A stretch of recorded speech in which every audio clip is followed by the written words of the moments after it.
friends, welcome to Madras சமையல். இன்னைக்கு நம்ம மெட்ராஸ் சமையல்ல சுவையான நியூட்டெல்லா நட்டலான்னு சொல்லலாம். எப்படி பண்றதுன்னு பார்க்கலாம்.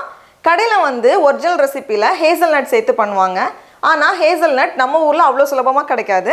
அதனால நான் இன்னைக்கு வந்து முந்திரி பருப்பு எடுத்துர்க்கேன். இது பண்றதுக்கு நமக்கு வந்து 1 கப் முந்திரி பருப்பு வேணும். இது வந்து 150 கிராம். அப்படி இல்லனா 100 கிராம் முந்திரி பருப்பும் 50 கிராம் வேர்க்கடலையும் நம்ம சேர்த்துக்கலாம். ஆனா ஃபுல்லாவே நம்ம வேர்க்கடலையில செஞ்சோம் அப்படினா கொஞ்சம் அந்த பீனட் பட்டர் டேஸ்ட் இருக்கும். அதனால வந்து 100 கிராமும் 50 கிராம் கடலையும் சரியா இருக்கும். அப்படி இல்லனா முந்திரி பருப்புக்கு பதிலா நம்ம வந்து பாதாம் பருப்புலயே செய்யலாம். அதுவும் ரொம்ப நல்லா இருக்கும். இப்போ வந்து ஒரு panல 1 கப் முந்திரி பருப்பு, இது வந்து 150 கிராம். இத வந்து நம்ம லைட்டா வறுத்து வச்சிடலாம். மிதமான சூடுலயே இருக்கட்டும், கரிஞ்சிர கூடாது.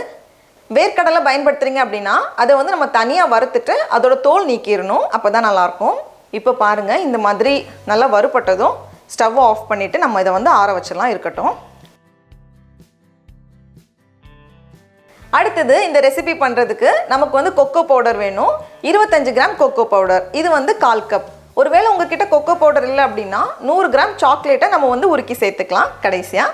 இப்போ வந்து இது வந்து ஒரு மிக்ஸி ஜார்ல மாத்திடலாம். அடுத்தது இதில் வந்து நம்ம சர்க்கரை சேர்க்கலாம். 1/2 கப் சர்க்கரை. இது வந்து 100 கிராம். நான் வந்து வெள்ளை சர்க்கரை தான் எடுத்திருக்கேன். அப்படி இல்லைனா ப்ரௌன் கலரில் இருக்கிற சர்க்கரை நம்ம சேர்த்துக்கலாம். கூட ஒரு சிட்டிகை உப்பும் சேர்த்துக்கோங்க. மிக்சியில் மாற்றிட்டு இதை வந்து நம்ம நல்லா பவுடர் பண்ணணும். எவ்வளோ தூரத்துக்கு நம்ம ஸ்மூத்தாக அரைக்க முடியுமோ அவ்வளோ தூரத்துக்கு அரைக்கணும். அப்போ தான் வந்து நல்லா அந்த ஸ்மூத்தாக வரும். இல்லைனா வந்து கொஞ்சம் நிறையா இருக்கிற மாதிரி இருக்கும். நல்லா அரைச்சி வச்சிடலாம். மேலே வந்து கொஞ்சம் அரையாமல் இருக்கும்ல, அதையும் எடுத்து உள்ளே விட்டுட்டு நல்லா பவுடர் பண்ணிடணும்.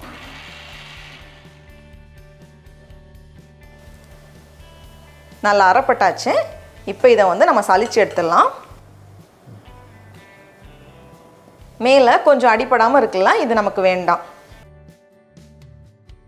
ரெடியாக இருக்குது. அடுத்தது நம்ம வந்து முந்திரி பருப்பு அரைக்கணும். ஃபஸ்ட்டு வந்து நம்ம முந்திரி பருப்பு அரைக்கும் போது பவுடராக தான் வரும். அதை வந்து அரைக்க அதுலேருந்து எண்ணெய் பிரிஞ்சு கொஞ்சம் பேஸ்ட் மாதிரி வரும். அது வரைக்கும் நம்ம அரைக்கணும். இப்போ முந்திரி பருப்பு நல்லா ஆறுனதுக்கப்புறமா மிக்ஸி ஜாரில் மாற்றிடலாம். மாற்றிட்டு தண்ணியோ எதுவுமே சேர்க்கக்கூடாது. ரொம்ப நேரம் தொடர்ந்து அரைச்சிட்டே இருந்தோம் அப்படின்னா மிக்ஸி வந்து சூடாயிரும். அதனால விட்டு விட்டு அரைச்சிருங்க. இப்போ பார்த்தோம்னா பிளேடில் எதுவுமே அடி வாங்காமல் எல்லாமே சைடில் ஒதுங்கிடுச்சு. இந்த ஸ்டேஜில் மறுபடியும் நம்ம வந்து ஒரு ஸ்பூன் வச்சு எல்லாத்தையும் உள்ளே தள்ளி விட்டுறணும். இந்த மாதிரி உள்ளே எடுத்து விட்டுட்டு அரைச்சிட்டே இருக்கணும். மறுபடியும் அது பிளேடில் அடி வாங்காமல் இருக்கும்போது மறுபடியும் நம்ம எடுத்து உள்ளே விட்டுட்டே இருக்கணும். இந்த மாதிரி நம்ம வந்து சின்ன சின்ன பேட்சாக நம்ம அரைச்சிட்டே இருக்கணும். அது வந்து ஒரு பேஸ்ட் மாதிரி வரும். இப்போவே கொஞ்சம் எண்ணெய் பிரிஞ்சு லைட்டாக பேஸ்ட் மாதிரி ஆகியிருக்கு. இன்னும் கொஞ்சம் நேரம் கூட ஆகும். நான் வந்து கிட்டத்தட்ட ஒரு 25 டைம் போல் சின்ன சின்ன பல்ஸாக கொடுத்து ஸ்பூன் வச்சு எடுத்து உள்ளே விட்டுட்டே இருந்தேன். இப்போ பாருங்கள், ஒரு நல்ல ஒரு பேஸ்ட் மாதிரி ரெடி ஆகியிருக்கு. நம்ம வந்து தண்ணியோ எண்ணெயோ எதுவும் சேர்க்கல. முந்திரி பருப்புலேருந்து வந்த எண்ணெயே அந்த மாதிரி வந்திருக்கு. இந்த ஸ்டேஜில் நம்ம சலிச்சு வச்சுருக்க சர்க்கரையும் கொக்கோ பவுடரும் உள்ளே சேர்க்கணும். ஒருவேளை நீங்கள் கொக்கோ பவுடர் பயன்படுத்தலை அப்படின்னா நம்ம வந்து சாக்லேட் மெல்ட் பண்ணி வச்சுருப்போம்ல, அதை இந்த ஸ்டேஜில் சேர்த்துக்கோங்க. உள்ளே சேர்த்துட்டு மறுபடியும் ஒரு 2 பல்ஸ் நல்லா கொடுத்துடலாம். எல்லாம் சேர்ந்து வரட்டும். இப்போது இந்த ஸ்டேஜில் இதில் வந்து நம்ம எண்ணெய் சேர்க்கலாம். நான் இன்றைக்கி வந்து சன்ஃப்ளவர் ஆயில் எடுத்திருக்கேன்.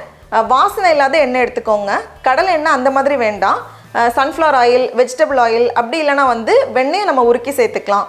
நமக்கு வந்து 3லேருந்து 4 டேபிள் ஸ்பூன் எண்ணெய் தேவைப்படும். 3 டேபிள் ஸ்பூன் எண்ணெய் சேர்த்தோம் அப்படின்னா கொஞ்சம் திக்காக இருக்கும். 4 டேபிள் ஸ்பூன் எண்ணெய் சேர்த்தோம் அப்படின்னா கூட கொஞ்சம் தண்ணியாக இருக்கும். ஸ்ப்ரெட் பண்ணுறதுக்கெல்லாம் ஈஸியாக இருக்கும். 3லேருந்து 4 டேபிள் ஸ்பூன் எண்ணெய். நான் வந்து 4 டேபிள் ஸ்பூன் சேர்த்துருக்கேன். உங்களுக்கு வந்து இன்னும் கொஞ்சம் கெட்டியாக வேணும்னா நம்ம வந்து 3 டேபிள் ஸ்பூன் சேர்த்தா போதும்.